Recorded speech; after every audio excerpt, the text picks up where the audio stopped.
I felt the lethargy, the depression, the misery kind of creeping in on me over the course of the last 2.5 years.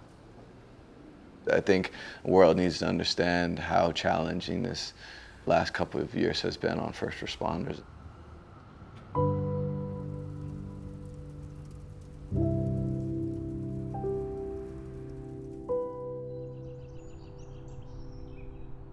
I work for the Long Beach Fire Department as a firefighter paramedic. I've been here for approximately 7 years. I just feel like it's one of the last true altruistic, meaningful professions where you can live in service of your community and others. I can only speak for the fire department, but guys on the job are hurting.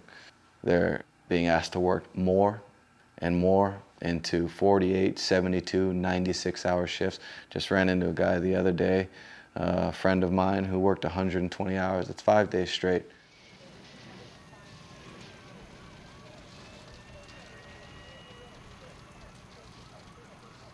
Frequently, guys are operating off an hour and a half, 2 hours sleep. It's fragmented, it's fractured, it's 15 minutes here, it's 35 minutes there. You're sparked awake, and now you gotta go. All right, adrenaline's pumping. Your heart rate was at 60, now it's at 150. To do that 4 or 5 times a night, it's not healthy. Gunshot wound, stabbing, vehicle versus pedestrian, full arrest, fire. All these calls take a toll on our overall mental health. Let's go get you an outfit. Come on. You want to get an outfit? What about this, baby? You want to do this? Let's do this. This is cute. Put that back, you crazy baby. I've noticed that he's not like he was when I first met him. I think it's harder for him to stay in those joyful places. It gets harder and harder for him to not feel like he's overwhelming himself with everything in life. He'll get sometimes kind of quiet right when he gets home instead of jumping through the door like a big kid to see the baby. Oh, Sammy, these are a few moments of peace I get. Okay, Jeezy peasy, settle down.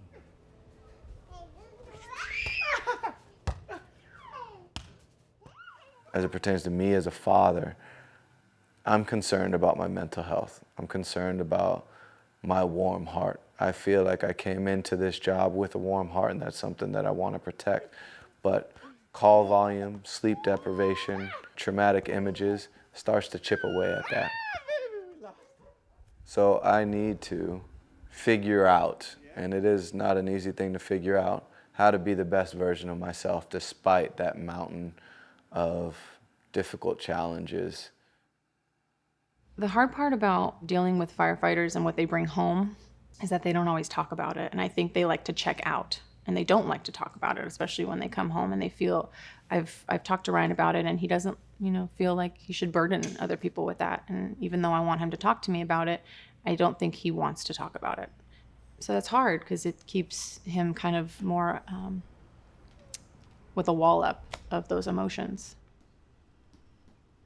I see death almost every shift.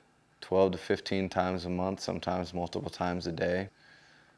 The old woman in hospice care, 96 years old, lived a good life. It was her time. Someone who unfortunately saw no other way out and put a shotgun in their mouth. A 24-year-old mother fell asleep while breastfeeding her child and suffocated her. Woke up and the baby's blue. And that's tough to process. So, yeah, we see it a fair amount. Yeah, we see it a fair amount. Yeah. I'm sorry. I know, be patient, baby. Can you rock with daddy, I got you. It's not their fault that this is the career we chose. They thought they were getting a good human being, and I think we owe it to them to be exactly that, no matter how challenging that might be. And it is indeed challenging. I chose to do this career as I firmly believe, whether they'll admit it or not, my colleagues did because they wanted to live in service of others. We want to be the guys that sprint into a burning building because there might be a family member, a mother, a cat, a dog, something that we can give life back to. I think we can become distraught about how frequently we fail to do that, but I think that that just speaks to how much we care.